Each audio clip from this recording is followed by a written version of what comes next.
An all-new season of The Secret Lives of Mormon Wives is now streaming on Hulu and Hulu on Disney+. Mom Talk has just been blowing up. Whitney and Jen are on Dancing with the Stars. Taylor is a bachelorette. Saying that out loud is crazy. Like, that is huge. But all the cool opportunities could pull us apart. It's causing issues in everyone's marriage. My whole world is falling apart right now. It's chaos. Watch the Hulu original series, The Secret Lives of Mormon Wives, now streaming on Hulu and Hulu on Disney Plus for bundle subscribers. Terms apply. Refreshing wild cherry cola meets smooth cream. The treat you deserve. Pepsi Wild Cherry and Cream. Treat yourself. ¿Te has preguntado alguna vez cómo Dios creó el mundo? ¿Qué impacto tuvo el diluvio universal? ¿Cómo fue la partición del Mar Rojo? En este video, descubriremos las respuestas a estas preguntas y más, explorando eventos clave de la Biblia y su profundo significado. ¿Quieres saber cómo estos relatos pueden transformar tu fe y tu vida? Quédate hasta el final para no perderte nada. Comencemos. Número 15. El milagro del aceite de la viuda, Segunda de Reyes capítulo 4. El milagro del aceite de la viuda es un relato conmovedor de la intervención divina en tiempos de necesidad, narrado en 2 Reyes 4, 1, 7. La historia comienza con una viuda que se acerca al profeta Eliseo en un momento de desesperación. Ella es la esposa de uno de los hijos de los profetas, quien ha fallecido dejando una deuda significativa. El acreedor viene para tomar a sus 2 hijos como esclavos en pago de la deuda. Eliseo le pregunta a la viuda qué es lo que tiene en su casa. Ella responde que no tiene nada, excepto una vasija de aceite. Eliseo entonces le da instrucciones específicas: ve y pide para ti vasijas prestadas de todos tus vecinos, vasijas vacías, no pocas. Entra luego, y enciérrate tú y tus hijos, y echa en todas las vasijas, y cuando una esté llena, ponla aparte. La viuda sigue las instrucciones del profeta. Ella y sus hijos recogen tantas vasijas vacías como pueden encontrar, se encierran en su casa, y ella comienza a verter el aceite de su única vasija en las demás. Milagrosamente, el aceite sigue fluyendo hasta que todas las vasijas están llenas. Entonces, el aceite deja de fluir. La viuda informa a Eliseo, y él le dice: ve, vende el aceite y paga a tus acreedores, y tú y tus hijos vivid de lo que quede. El relato del milagro del aceite destaca la fe de la viuda y la provisión abundante de Dios. La viuda muestra una fe admirable al acercarse a Eliseo y seguir sus instrucciones sin cuestionar. Su obediencia inmediata y total es un acto de confianza en la palabra de Dios a través del profeta. A pesar de la desesperación de su situación, ella cree en la posibilidad de un milagro y actúa en consecuencia.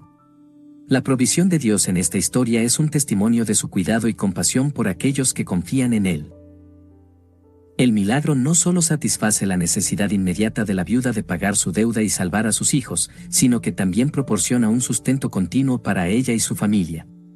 Este acto de provisión divina demuestra que Dios es capaz de multiplicar lo poco que tenemos y convertirlo en una abundancia suficiente para nuestras necesidades. Número 14. El sol se detiene, Josué capítulo 10. El milagro del sol deteniéndose en el cielo se narra en el libro de Josué, capítulo 10.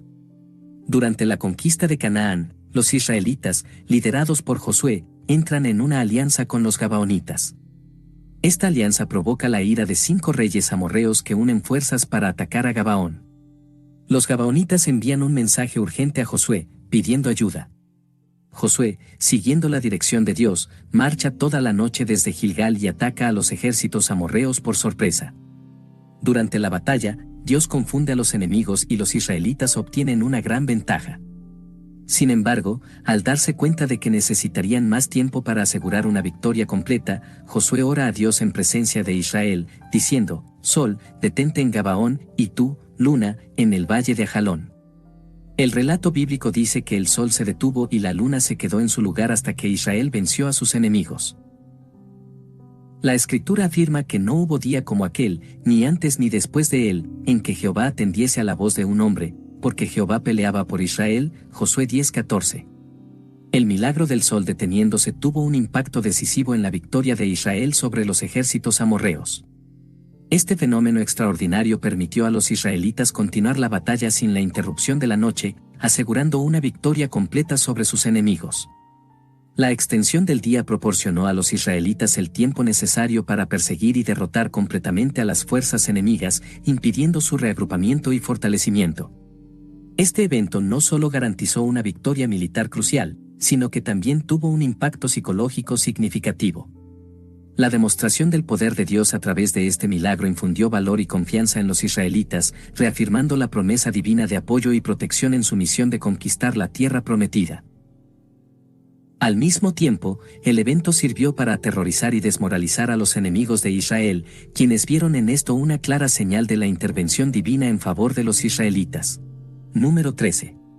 Jesús camina sobre el agua, Mateo capítulo 14. El relato de Jesús caminando sobre el agua se encuentra en el Evangelio de Mateo, capítulo 14, versículos 22 a 33. Después de la alimentación de los 5,000, Jesús inmediatamente insiste a sus discípulos que suban a la barca y vayan delante de él a la otra orilla, mientras él despide a la multitud. Una vez que la multitud se dispersa, Jesús sube a una montaña para orar solo. Mientras tanto, los discípulos están en la barca, lejos de la tierra, y luchan contra fuertes vientos y olas en el mar de Galilea. Durante la cuarta vigilia de la noche, entre las 3 y las 6 de la madrugada, Jesús se acerca a ellos caminando sobre el agua. Los discípulos, aterrados, piensan que es un fantasma y gritan de miedo. Pero Jesús inmediatamente les habla y dice: «Tened ánimo. Soy yo. No temáis». Pedro, queriendo asegurarse, responde: «Señor, si eres tú, manda que yo vaya a ti sobre las aguas». Jesús le dice: «Ven». Pedro baja de la barca y comienza a caminar sobre el agua hacia Jesús. Pero al ver el viento fuerte, se asusta y comienza a hundirse. Clama: «Señor, sálvame». Jesús extiende su mano, lo agarra y le dice: «Hombre de poca fe, ¿por qué dudaste?». Cuando suben a la barca, el viento se calma. Los discípulos, asombrados, adoran a Jesús diciendo: «Verdaderamente eres el Hijo de Dios». El milagro de Jesús caminando sobre el agua tiene un profundo significado en la fe y la confianza en Dios. Primero, demuestra la soberanía y poder de Jesús sobre las fuerzas de la naturaleza, reafirmando su divinidad. Al caminar sobre las aguas turbulentas, Jesús muestra que no hay nada en la creación que esté fuera de su control. La respuesta de Pedro al pedir caminar hacia Jesús sobre el agua es un acto de fe, aunque imperfecto. Su deseo de acercarse a Jesús en medio de la tormenta refleja una confianza inicial en el poder de Jesús. Sin embargo, cuando Pedro se distrae con el viento y las olas, su fe flaquea y comienza a hundirse, mostrando la fragilidad de la fe humana cuando se enfoca en las circunstancias en lugar de en Jesús. El rescate de Pedro por parte de Jesús subraya la misericordia y el poder de Jesús para salvar. A pesar de las dudas y el miedo de Pedro, Jesús no lo abandona. Este acto de salvación simboliza la gracia de Dios, que está disponible incluso cuando nuestra fe es débil. Número 12. La creación del mundo en Génesis 1. El relato de la creación del mundo en Génesis 1 es una de las narraciones más icónicas de la Biblia. Este capítulo describe cómo Dios, en el transcurso de 6 días, creó el universo y todo lo que en él habita. Cada día, Dios llevó a cabo un acto específico de creación, comenzando con la luz en el primer día y culminando con la creación del ser humano el 6º día. El 7º día, Dios descansó, estableciendo así el concepto del día de reposo. El orden de los actos creativos es significativo. Primero, Dios separa la luz de las tinieblas, luego separa las aguas y establece el cielo, seguida de la creación de la tierra y los mares, y la vegetación. En el 4º día, Dios coloca las luminarias en el cielo, el sol, la luna y las estrellas. En el 5º día, crea las criaturas marinas y las aves, y en el 6º día, los animales terrestres y, finalmente, el hombre y la mujer a su imagen y semejanza. Este relato no solo proporciona un marco narrativo para entender la creación del mundo, sino que también establece la idea de un universo ordenado y deliberado, obra de un creador soberano. Teológicamente, el relato de la creación en Génesis 1 es fundamental para la fe cristiana. Establece a Dios como el creador supremo y soberano de todo lo que existe. Esta narrativa destaca la intencionalidad y el propósito divino detrás de la existencia del universo, sugiriendo que nada es fruto del azar. AI is incredible. It can teach you how to fry an egg and even write a poem, pirate style. Yarr! But it knows nothing about your work. Slackbot is different. It doesn't just know the facts, it knows your schedule. It can turn a brainstorm into a brief, and it doesn't need to be taught. Because Slackbot isn't just another AI, it's AI that knows your work as well as you do. Visit slack.com/meet Slackbot to learn more. El hecho de que Dios crea a los seres humanos a su imagen y semejanza subraya la dignidad y el valor intrínseco de la vida humana, una idea central en la teología cristiana.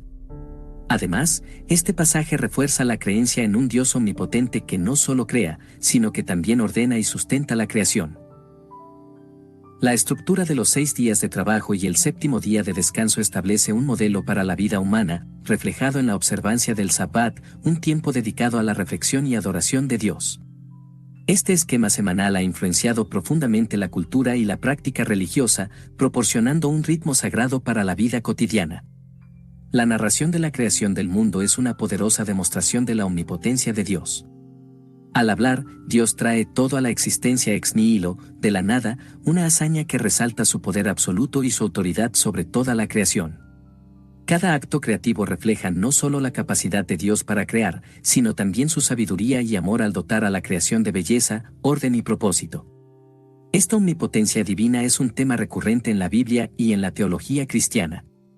La creación del mundo, como se describe en Génesis 1, invita a los creyentes a confiar en la soberanía de Dios sobre sus vidas y el mundo en general. Este relato fortalece la fe de los cristianos en un Dios que es poderoso y activo en la historia humana, capaz de intervenir y sostener su creación. Al reflexionar sobre este milagro, los cristianos encuentran esperanza y seguridad en el poder y la bondad de Dios, recordando que el mismo Dios que creó el universo también está presente y activo en sus vidas diarias. Número 11. El diluvio universal y el arca de Noé. Génesis versículos 6 al 9. El relato del diluvio universal y la construcción del arca, descrito en Génesis 6 a 9, es una de las narraciones más vívidas y dramáticas de la Biblia.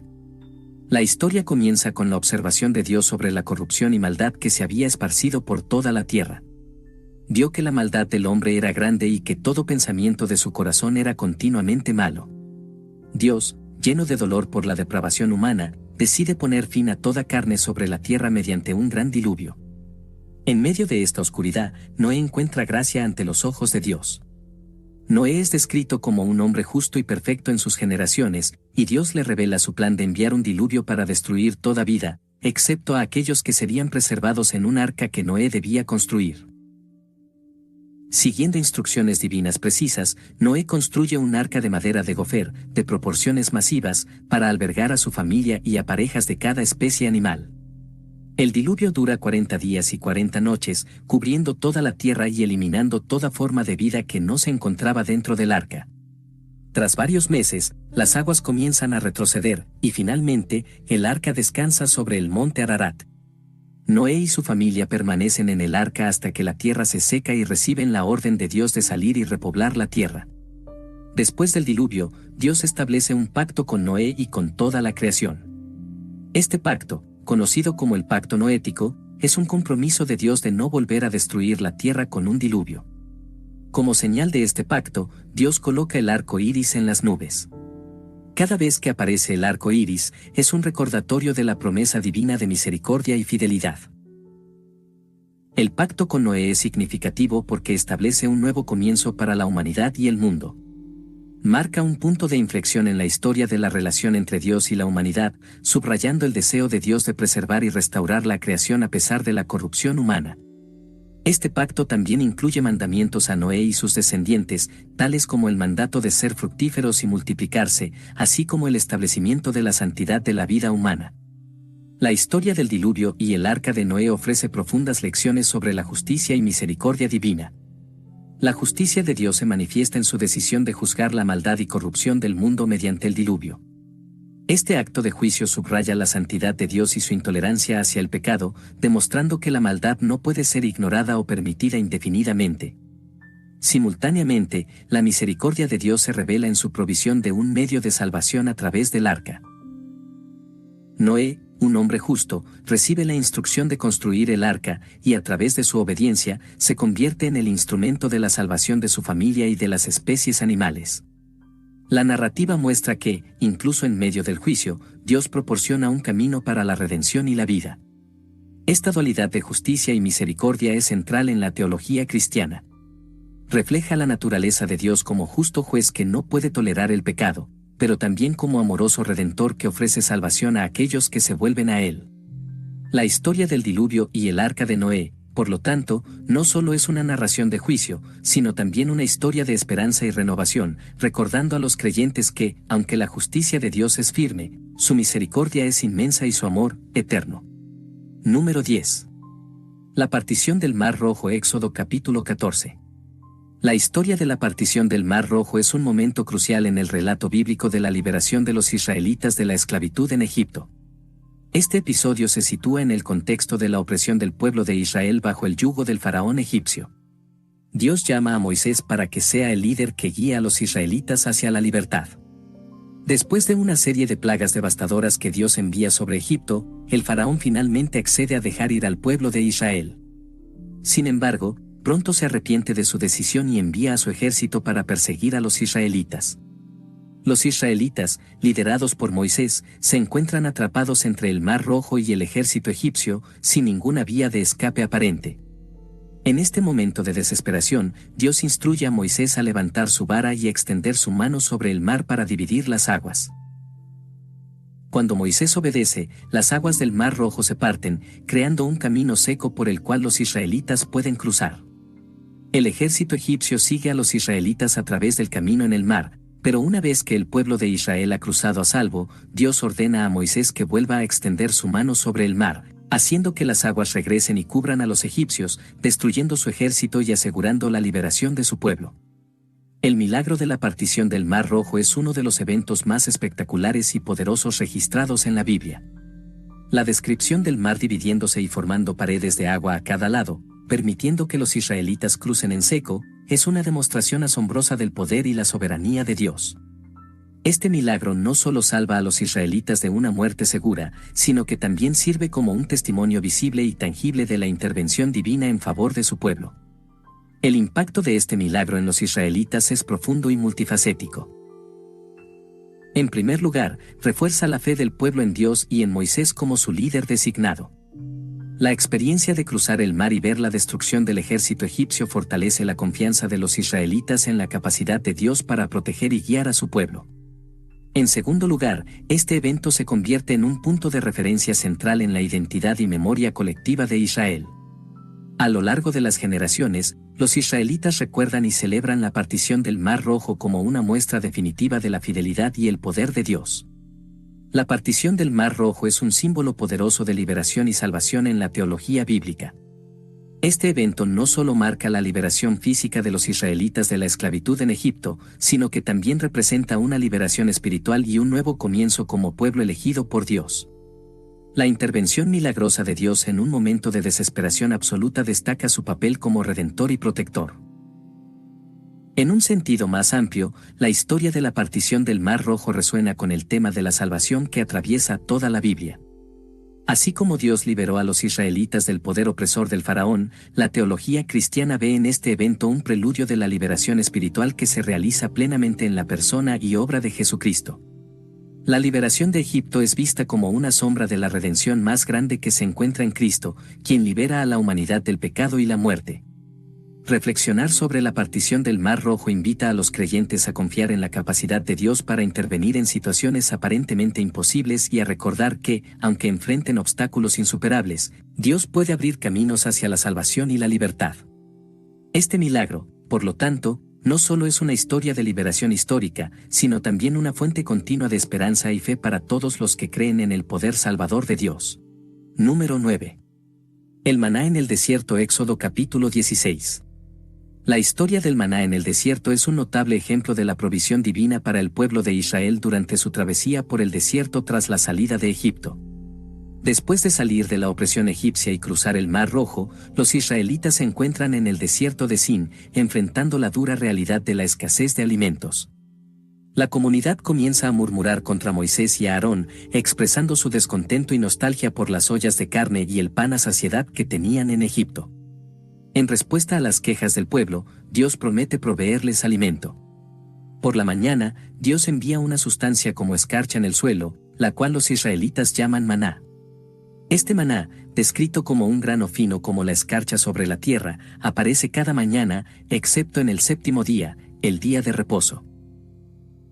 Los israelitas recogen el maná diariamente, siguiendo las instrucciones de Dios de recoger solo lo necesario para cada día, excepto el sexto día, cuando deben recoger el doble para cubrir también el séptimo día. El maná en el desierto no solo satisface la necesidad física de alimento, sino que también enseña al pueblo a confiar en la provisión diaria de Dios. Este milagro de la provisión diaria del maná dura 40 años, hasta que los israelitas llegan a la tierra prometida y comen del fruto de la tierra de Canaán. La provisión del maná en el desierto subraya un tema fundamental en la relación entre Dios y su pueblo, la dependencia total de Dios. A través del maná, Dios enseña a los israelitas a confiar en Él para sus necesidades diarias. Al ordenarles que recojan solo la cantidad necesaria para cada día, excepto en el día previo al Sabbat, Dios les muestra que deben confiar en su provisión constante y no en sus propios esfuerzos o almacenamiento. Esta lección de dependencia es crucial para el desarrollo espiritual del pueblo de Israel. Les recuerda que su sustento y supervivencia no dependen de sus propias capacidades, sino de la gracia y la fidelidad de Dios. Este principio de dependencia diaria en Dios se convierte en una parte integral de la identidad y la fe de Israel, reforzando la idea de que Dios es el proveedor y sustentador de la vida. La historia del maná en el desierto tiene una conexión profunda con la petición de la oración del Padre Nuestro: danos hoy el pan nuestro de cada día. Cuando Jesús enseña a sus discípulos a orar de esta manera, está invocando la misma dependencia y confianza en la provisión diaria de Dios que se aprendió en el desierto.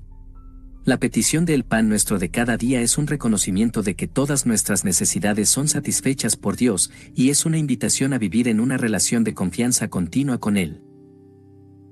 Esta oración refleja la lección del maná: Dios es nuestro proveedor y debemos confiar en Él diariamente para nuestras necesidades. Al pedir el pan nuestro de cada día, los creyentes recuerdan que Dios es fiel y generoso en su provisión, y que podemos confiar en Él no solo para nuestras necesidades físicas, sino también para nuestro sustento espiritual. La conexión entre el maná y la oración del Padre Nuestro también subraya la suficiencia de la gracia de Dios. Así como el maná fue suficiente para alimentar al pueblo de Israel cada día, la gracia de Dios es suficiente para sustentar a los creyentes en todas sus necesidades diarias. Esta lección de dependencia diaria en Dios es una invitación a vivir con fe y gratitud, reconociendo que cada día es un regalo de Dios y que nuestra vida depende de su provisión continua. En resumen, la historia del maná en el desierto no solo es un relato de la provisión milagrosa de Dios, sino también una enseñanza profunda sobre la dependencia y confianza en Dios. Esta lección se refleja en la oración del Padre Nuestro, recordándonos que nuestra vida y sustento están en las manos de un Dios fiel y amoroso. Número 8. La caída de los muros de Jericó, Josué capítulo 6. La caída de los muros de Jericó es uno de los episodios más conocidos y extraordinarios del Antiguo Testamento. Este evento se sitúa en el contexto de la conquista de la tierra prometida por parte de los israelitas bajo el liderazgo de Josué, el sucesor de Moisés. Jericó, una ciudad fuertemente fortificada, representaba el primer gran obstáculo en el camino de los israelitas hacia la toma de Canaán. Siguiendo las instrucciones detalladas de Dios, Josué organiza al pueblo para rodear la ciudad. Durante 6 días, los israelitas marchan una vez al día alrededor de los muros de Jericó, acompañados por sacerdotes que tocan trompetas de cuerno de carnero. En el 7º día, el esquema cambia: el pueblo marcha alrededor de la ciudad 7 veces. Después de la 7ª vuelta, los sacerdotes tocan las trompetas y Josué ordena al pueblo que grite. En respuesta a esta obediencia precisa, los muros de Jericó se derrumban milagrosamente, permitiendo a los israelitas entrar en la ciudad y conquistarla. Este evento no solo marca una victoria militar, sino que también sirve como una poderosa demostración del poder y fidelidad de Dios hacia su pueblo. La caída de los muros de Jericó resalta de manera significativa la importancia de la obediencia y la fe en Dios. Los israelitas siguen las instrucciones de Dios al pie de la letra, a pesar de que la estrategia de marchar alrededor de la ciudad y luego gritar podría haber parecido insensata desde una perspectiva militar convencional. Esta obediencia incondicional es un testimonio de su fe en la promesa y el poder de Dios. La fe de los israelitas no solo es un acto de confianza en la capacidad de Dios para derribar los muros, sino también una declaración de su disposición a someterse completamente a la voluntad divina. La narración muestra que la victoria no depende de la fuerza militar o la estrategia humana, sino de la obediencia a Dios y la confianza en su poder.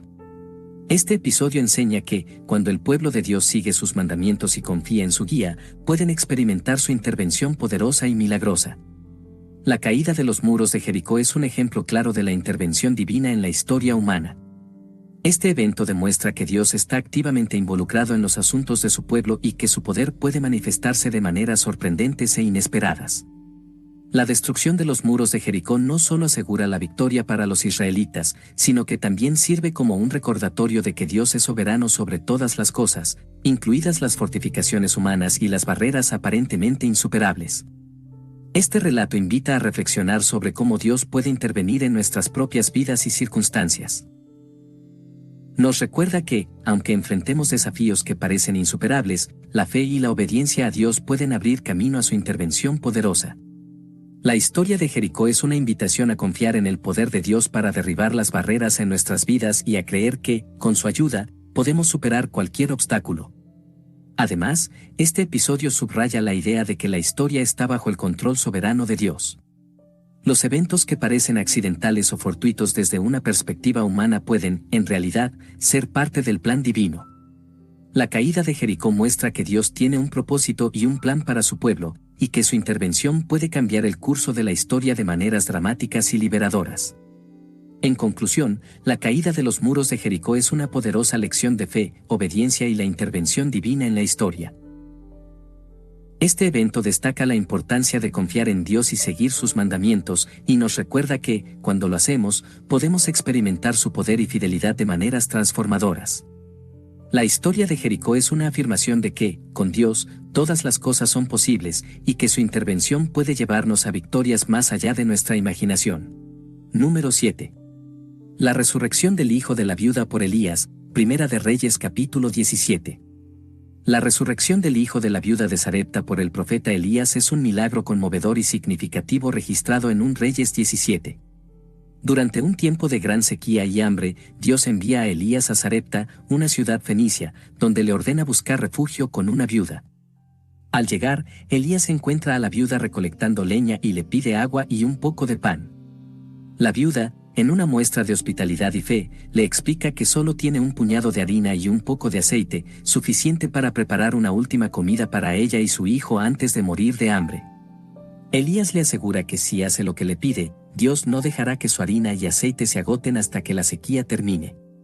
La viuda, confiando en la promesa de Elías, obedece y, milagrosamente, su provisión de harina y aceite no se agota. Poco después, el hijo de la viuda cae gravemente enfermo y muere. La viuda, angustiada y confundida, cuestiona a Elías acerca de su presencia en su casa, pensando que ha traído juicio sobre ella. Elías toma al niño, lo lleva a la habitación superior donde se hospedaba, y ora fervientemente a Dios, pidiendo que la vida del niño regrese. Elías se tiende sobre el niño 3 veces y clama al Señor. Dios escucha la oración de Elías y la vida del niño regresa. Elías devuelve al niño vivo a su madre, quien, asombrada y agradecida, declara que ahora sabe con certeza que Elías es un hombre de Dios y que la palabra del Señor en su boca es verdad. El milagro de la resurrección del hijo de la viuda tuvo un profundo impacto en la fe de la viuda y, presumiblemente, en la comunidad circundante. Para la viuda, la resurrección de su hijo fue una confirmación poderosa de la presencia y el poder de Dios en su vida. Su confianza en Elías y en el Dios de Israel fue completamente validada, transformando su fe y comprensión de Dios. La viuda había mostrado fe al seguir las instrucciones de Elías en un principio, pero la resurrección de su hijo elevó su fe a un nivel completamente nuevo. Esta experiencia personal e innegable de la intervención divina seguramente habría sido compartida con otros en la comunidad, ampliando el alcance del testimonio del poder de Dios. El milagro también reafirma la autoridad y el llamado profético de Elías. La viuda, al ver a su hijo vivo de nuevo, reconoce que Elías es verdaderamente un hombre de Dios y que la palabra que él habla es verdad. Este reconocimiento no solo fortalece la posición de Elías como profeta, sino que también sirve para testificar a otros sobre la realidad y el poder del Dios de Israel. La resurrección actúa como una señal visible del favor de Dios sobre Elías y de la autenticidad de su mensaje profético. La resurrección del hijo de la viuda es una poderosa manifestación del poder de Dios sobre la vida y la muerte. Este milagro destaca que Dios, el creador y sustentador de toda vida, tiene la autoridad y el poder para dar vida incluso en situaciones aparentemente desesperadas. A través de la oración ferviente de Elías, Dios demuestra su capacidad para revertir la muerte y restaurar la vida, subrayando su soberanía absoluta sobre la existencia humana.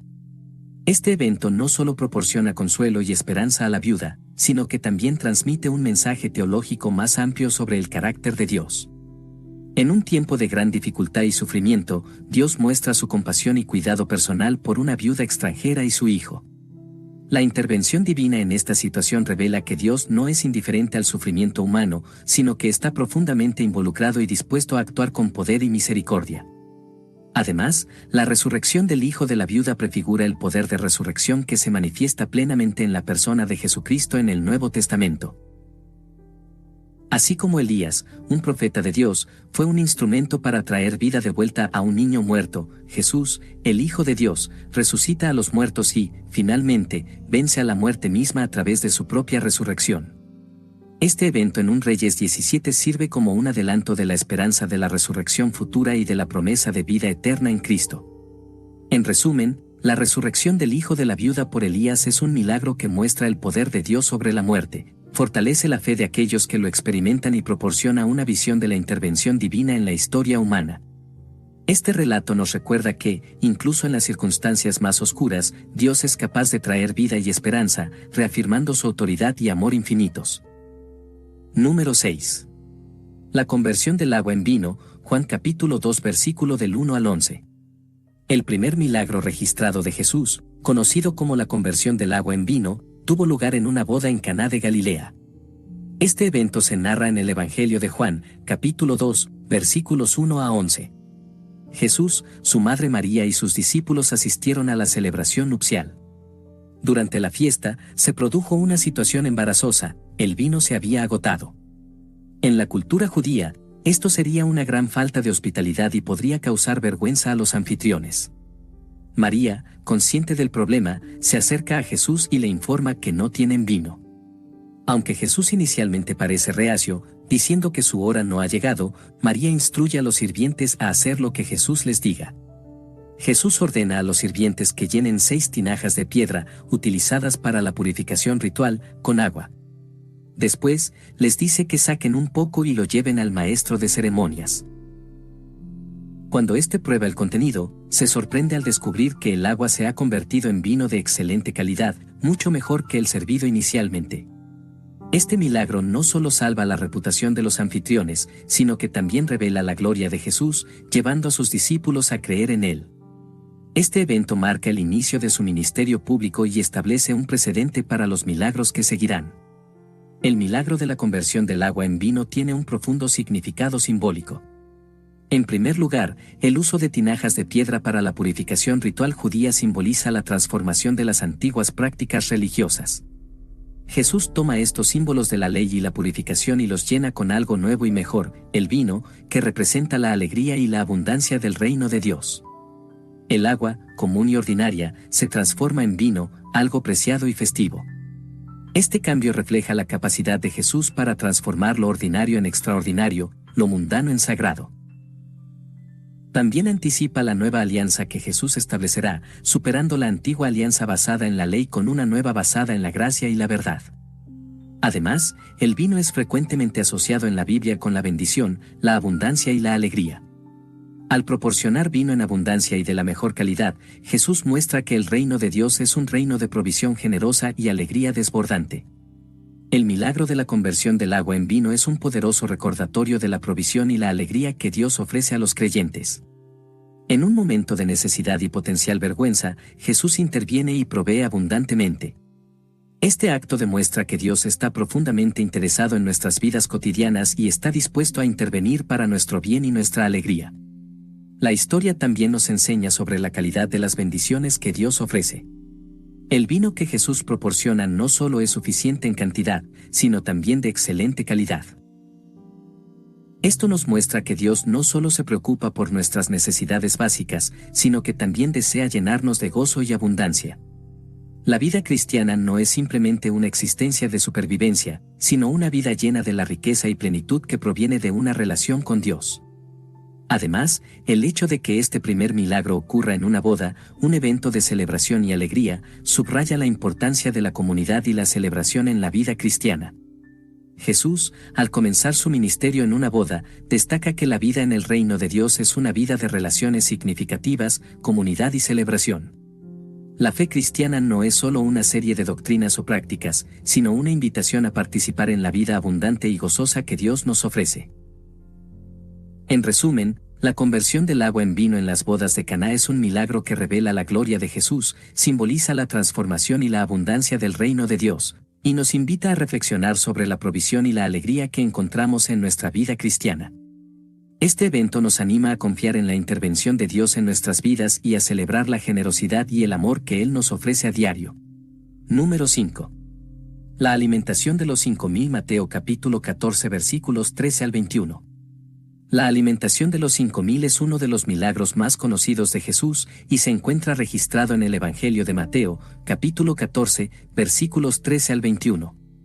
La narrativa comienza después de que Jesús se entera de la muerte de Juan el Bautista. Buscando un momento de retiro y descanso, Jesús se dirige a un lugar desierto en una barca. Sin embargo, las multitudes, deseosas de escuchar su enseñanza y recibir sanación, lo siguen a pie desde las ciudades cercanas. Al desembarcar, Jesús ve a la gran multitud y, movido por la compasión, sana a los enfermos entre ellos. A medida que se hace tarde, los discípulos se acercan a Jesús sugiriendo que despida a la multitud para que puedan ir a las aldeas a comprar comida. Jesús, en lugar de enviarlos, les dice a sus discípulos: «Dadles vosotros de comer». Los discípulos, confundidos, responden que solo tienen 5 panes y 2 peces, una cantidad claramente insuficiente para alimentar a tanta gente. Jesús entonces pide que le traigan lo que tienen. Ordena a la multitud que se siente sobre la hierba. Tomando los 5 panes y los 2 peces, mira al cielo, bendice los alimentos, los parte y los da a los discípulos para que los distribuyan. Milagrosamente, todos comen hasta quedar satisfechos, y aún así, se recogen 12 canastas llenas de los pedazos que son. This episode is brought to you by Indeed. Stop waiting around for the perfect candidate. Instead, use Indeed sponsored jobs to find the right people with the right skills fast. It's a simple way to make sure your listing is the first candidates see. According to Indeed data, sponsored jobs have 4 times more applicants than non-sponsored jobs. So go build your dream team today with Indeed. Get a $75 sponsored job credit at Indeed.com/podcast. Terms and conditions apply. Instagram teen accounts have automatic protections for what teens see and who can contact them, plus time management tools. And Instagram will continue adding built-in safety features to help create age-appropriate experiences. Learn more about teen accounts and Instagram's ongoing work to protect teens online at instagram.com/teenaccounts. Sobraron. Este milagro no solo satisface el hambre física de la multitud, sino que también demuestra el poder y la compasión de Jesús. La alimentación de los 5,000 subraya la profunda compasión y generosidad de Jesús. A pesar de su deseo inicial de retirarse para descansar y posiblemente lamentar la muerte de Juan el Bautista, Jesús no rechaza a la multitud que lo sigue. En lugar de eso, se deja mover por su necesidad, curando a los enfermos y, posteriormente, preocupándose por su hambre física. La compasión de Jesús se traduce en una acción tangible: proporcionar alimento a una multitud hambrienta. Esta generosidad no se limita a la enseñanza espiritual o la curación de enfermedades, sino que se extiende a satisfacer las necesidades básicas de las personas. Este milagro ejemplifica el amor integral de Jesús, que se preocupa tanto por el bienestar físico como espiritual de las personas. El milagro de la multiplicación de los panes y los peces enseña una poderosa lección sobre la abundancia en la provisión divina. Lo que comienza con una cantidad escasa de alimentos, 5 panes y 2 peces, se convierte en una comida suficiente para alimentar a miles de personas con abundancia. Este evento destaca que, en las manos de Jesús, incluso los recursos más limitados pueden multiplicarse y satisfacer grandes necesidades. La recogida de 12 canastas llenas de sobras subraya aún más esta abundancia. No solo se provee lo suficiente para que todos coman y se sacien, sino que también queda un excedente significativo. Este exceso simboliza la generosidad ilimitada de Dios y su capacidad para proporcionar mucho más allá de lo que se necesita o se espera. Además, este milagro refuerza la idea de que la provisión de Dios no depende de la cantidad inicial de recursos, sino de su poder y voluntad de bendecir y multiplicar lo que se ofrece con fe. Los discípulos, al ver este milagro, aprenden a confiar en la capacidad de Dios para superar las limitaciones humanas y a tener fe en su provisión en cualquier circunstancia. En resumen, la alimentación de los 5.000 no solo es un relato de un milagro extraordinario, sino también una lección profunda sobre la compasión, la generosidad y la abundancia en la provisión divina. Jesús, movido por su amor y cuidado por las personas, demuestra que en las manos de Dios, incluso lo poco puede convertirse en mucho, recordándonos que podemos confiar en su generosidad y provisión en todas las áreas de nuestras vidas. Número 4. La resurrección de Lázaro, Juan capítulo 11 versículos del 1 al 44. La historia de la muerte y resurrección de Lázaro es uno de los milagros más destacados y conmovedores de Jesús, narrado en Juan 11, 1, 44. Lázaro, hermano de Marta y María, cae gravemente enfermo en la aldea de Betania. Sus hermanas envían un mensaje a Jesús, informándole de la condición crítica de su amado amigo. Al recibir la noticia, Jesús declara que esta enfermedad no es para muerte, sino para la gloria de Dios, a fin de que el Hijo de Dios sea glorificado por medio de ella. A pesar de la urgencia, Jesús permanece 2 días más en el lugar donde se encuentra antes de partir hacia Betania. Cuando llega, Lázaro ya lleva 4 días en la tumba. Marta, al encontrarse con Jesús, expresa su fe en él diciendo que si hubiera estado allí, su hermano no habría muerto. Jesús le asegura que su hermano resucitará y se declara a sí mismo como la resurrección y la vida, prometiendo que todo aquel que cree en él, aunque muera, vivirá. María, acompañada por otros dolientes, también se encuentra con Jesús y expresa su dolor. Profundamente conmovido por el llanto de María y los demás, Jesús se dirige a la tumba de Lázaro y llora. Pide que quiten la piedra que cubre la entrada de la tumba, y a pesar de la preocupación de Marta por el mal olor debido a los 4 días de muerte, Jesús insiste. Después de orar al Padre, llama en voz alta a Lázaro, ordenándole que salga. Milagrosamente, Lázaro sale de la tumba, todavía envuelto en las vendas funerarias, y Jesús ordena que lo desaten y lo dejen ir. La resurrección de Lázaro tiene un profundo impacto en los discípulos y en la comunidad en general. Para los discípulos, este milagro es una demostración asombrosa del poder de Jesús sobre la vida y la muerte, reforzando su fe y convicción en su identidad divina. La declaración de Jesús como la resurrección y la vida y la demostración tangible de este poder mediante la resurrección de Lázaro sirven como un preludio a su propia resurrección y una confirmación de su misión redentora.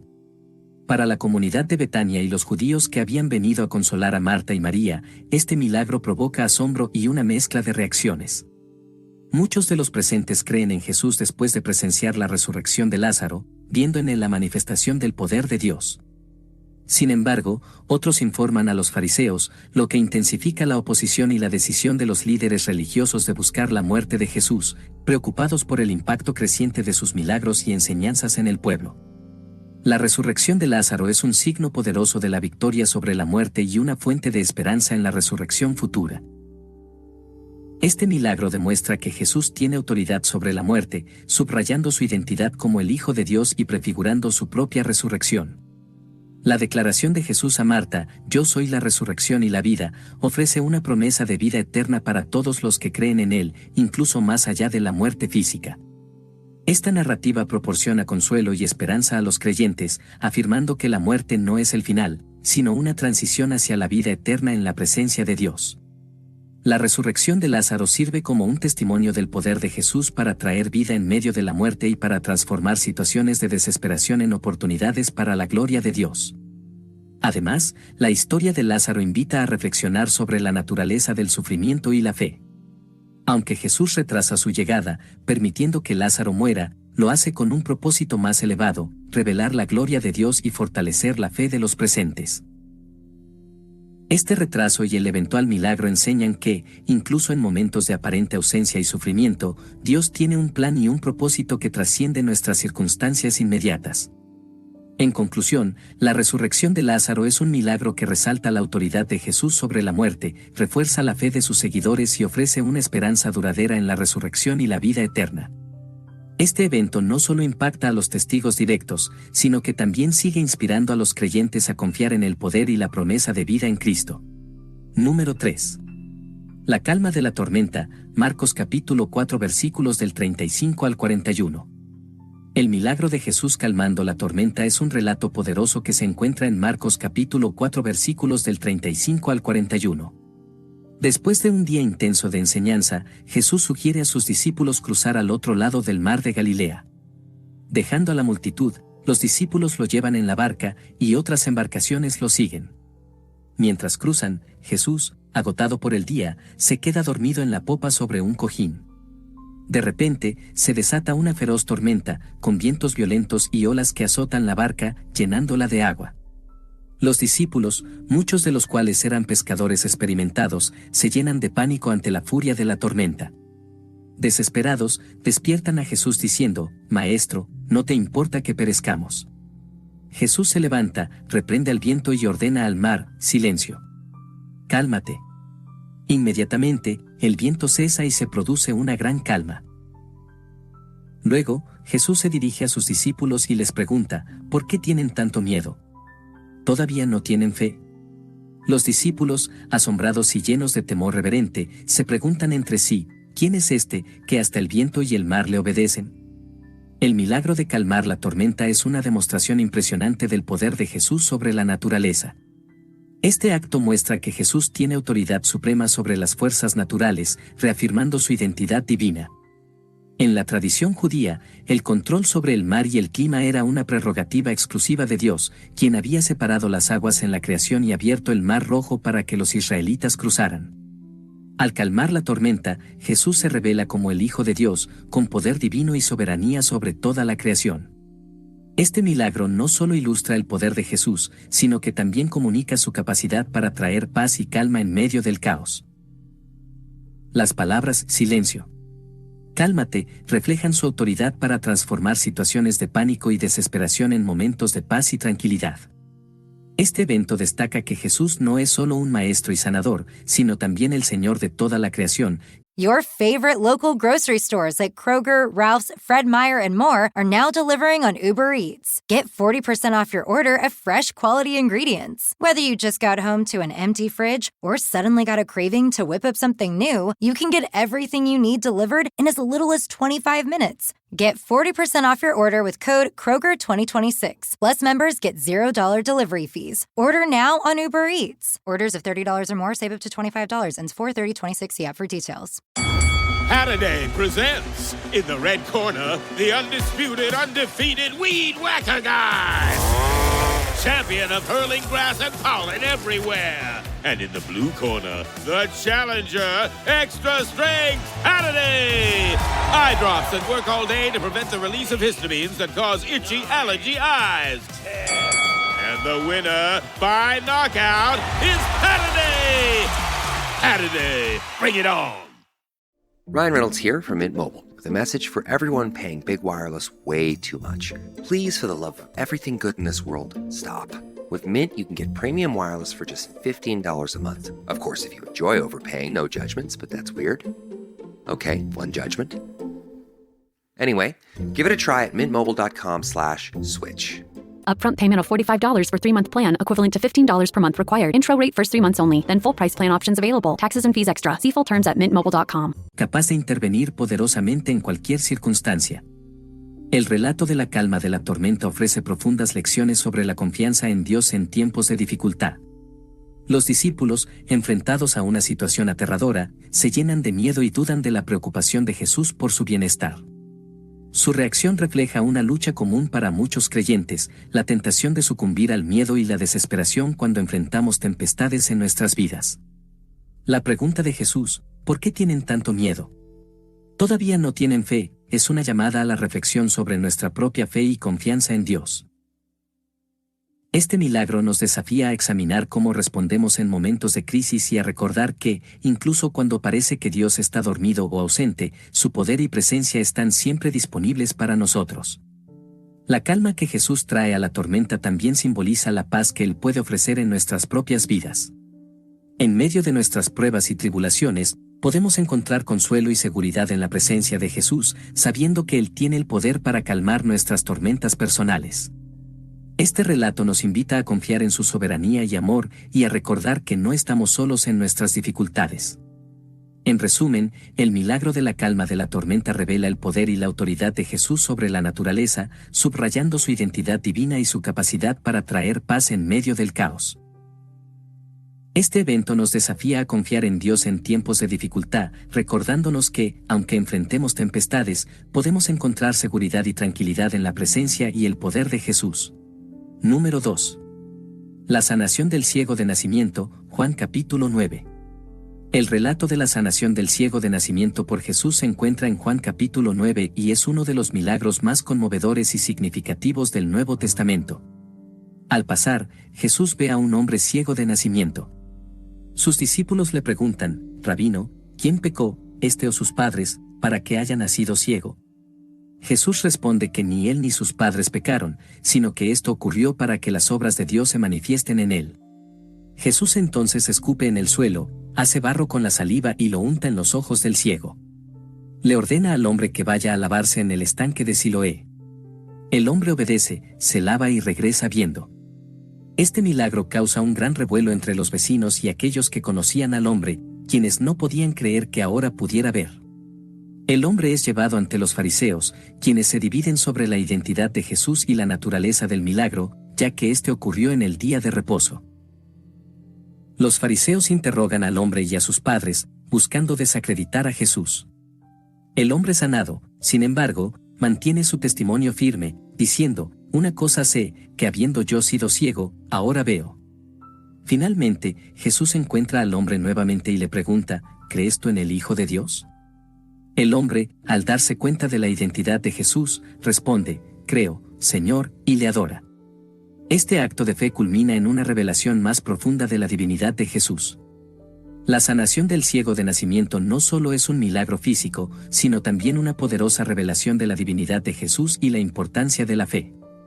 El proceso de sanación implica una serie de acciones simbólicas y actos de obediencia que demuestran la fe del ciego. A pesar de la extraña naturaleza del tratamiento, barro hecho con saliva, el ciego sigue las instrucciones de Jesús y recibe su vista como resultado. Este milagro también destaca la ceguera espiritual de aquellos que se niegan a ver la verdad, en contraste con la fe del hombre sanado. Los fariseos, a pesar de presenciar la evidencia del milagro, se muestran incrédulos y hostiles hacia Jesús, atrapados en su rigidez legalista y su ceguera espiritual. El hombre sanado, por otro lado, experimenta una progresiva revelación de la identidad de Jesús, pasando de verlo como un profeta a reconocerlo como el Hijo de Dios. Jesús utiliza este milagro para enseñar sobre la luz espiritual. Él declara, yo soy la luz del mundo, el que me sigue, no andará en tinieblas, sino que tendrá la luz de la vida, Juan 8:12. La curación del ciego de nacimiento ilustra esta verdad de manera tangible, mostrando que Jesús no solo puede dar vista física, sino también iluminar la vida espiritual de las personas, sacándolas de la oscuridad del pecado y la incredulidad. La sanación del ciego de nacimiento es una poderosa metáfora de la luz espiritual y la sanidad que Jesús ofrece a la humanidad. Este milagro nos invita a reflexionar sobre nuestra propia necesidad de iluminación y sanidad espiritual. Así como el ciego de nacimiento necesitaba la intervención de Jesús para recibir la vista, todos nosotros necesitamos la gracia de Dios para ver la verdad y experimentar la plenitud de vida que Él ofrece. La luz espiritual que Jesús trae no solo revela la verdad sobre Dios, sino también la verdad sobre nosotros mismos. Nos desafía a confrontar nuestra propia ceguera espiritual, prejuicios y falta de fe. La historia del ciego sanado nos anima a buscar la luz de Cristo, a abrir nuestros corazones a su verdad y a permitir que su luz transforme nuestras vidas. Además, este milagro nos enseña sobre la importancia de la fe activa. La obediencia del ciego a las instrucciones de Jesús es un ejemplo de cómo la fe se manifiesta en acciones concretas. Nuestra respuesta a la invitación de Jesús a seguirle debe ser una fe que se traduce en obediencia y transformación. En resumen, la sanación del ciego de nacimiento es un milagro que revela la divinidad de Jesús, subraya la importancia de la fe y ofrece una profunda reflexión sobre la luz espiritual y la sanidad. Nos recuerda que Jesús es la luz del mundo, capaz de sanar nuestras cegueras y llevarnos a una vida de plenitud y verdad en su presencia. Número 1. La resurrección de Jesús. Mateo 28, Marcos 16, Lucas 24, Juan 20.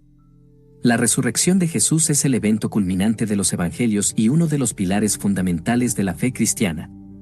Cada uno de los evangelios presenta un relato detallado de este acontecimiento, aunque con algunas variaciones en los detalles, todos coinciden en los eventos esenciales. En la madrugada del primer día de la semana, después del sábado, varias mujeres, incluyendo María Magdalena, María, la madre de Santiago, y Salomé, se dirigen al sepulcro de Jesús con la intención de ungir su cuerpo. A su llegada, encuentran que la piedra que cubría la entrada del sepulcro ha sido removida.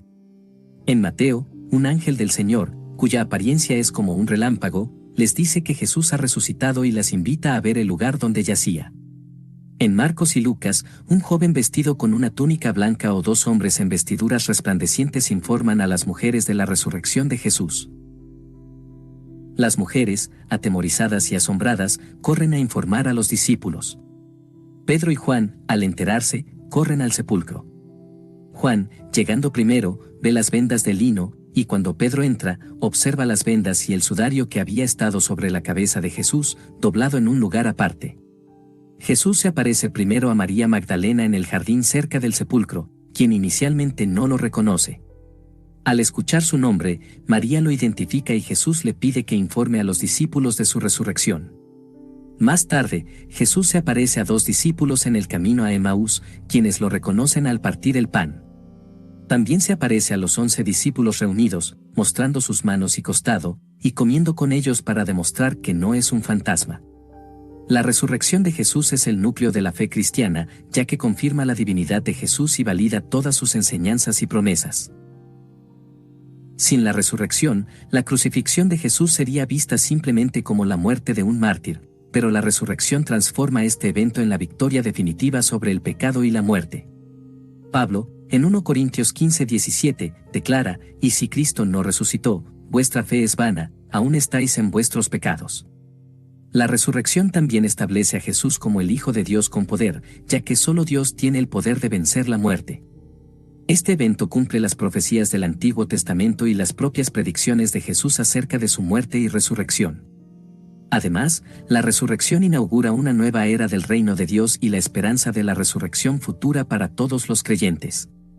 La resurrección de Jesús ofrece una esperanza inquebrantable y la promesa de vida eterna para todos los que creen en Él.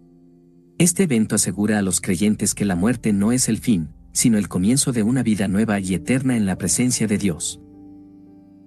La resurrección es una demostración tangible del poder de Dios para traer vida de la muerte, luz de la oscuridad y esperanza del desespero.